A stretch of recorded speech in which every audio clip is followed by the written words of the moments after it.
यह कहानी एक छोटे से गांव की है जो घने जंगल और पहाड़ों के बीच बसा हुआ था। कहते हैं कई साल पहले ऐसा नहीं था। वहाँ बहुत बड़े एक जमींदार रहते थे, पर पता नहीं क्या हुआ कि अचानक एक दिन जमींदार की किसी ने हत्या कर दी। किसी को समझ नहीं आया कि किसने हत्या की है। तभी से वहाँ अब कोई नहीं जाता। जो कोई भी हवेली के पास से रात में गुजरता वह पता नहीं कहाँ चला जाता, कभी लौट कर घर नहीं आ पाता। एक दिन कुछ गांव वाले यह पता लगाने की आखिर वो लोग कहाँ चले जाते हैं उनकी खोज में निकले। उन्होंने पूरा जंगल खोज लिया पर किसी को पता नहीं चला।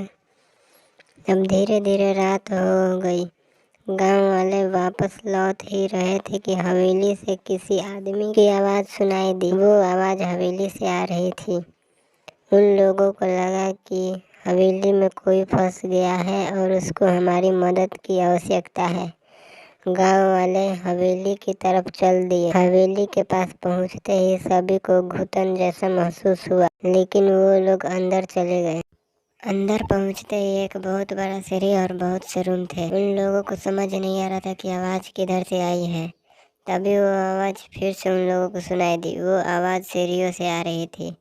वो लोग सीढ़ियों के रास्ते ऊपर चल दिए। जैसे जैसे गांव वाले ने खस्ताहाल गलियारियों में गहराइयों से चलते गए, उनकी नज़र एक डायरी पर पड़ी। इसमें एक प्रेम की दुखद कहानी के बारे में लिखा हुआ था। ऐसा प्रतीत होता है कि यह एक महिला और इस हवेली के मालिक के बारे में है। ऐसा लग रहा था कि यह कहानी प्रेम से शुरू हुआ और विश्वासघात पर समाप्त हुआ था, जिससे प्रतिशोध की भावना पूरे गाँव में फैल गई। अभी आगे पढ़ ही रहे थे कि अचानक तेज हवा के झोंके से डायरी गिर गई। उन्होंने जब देखा तो उनके सामने जमींदार खड़ा था।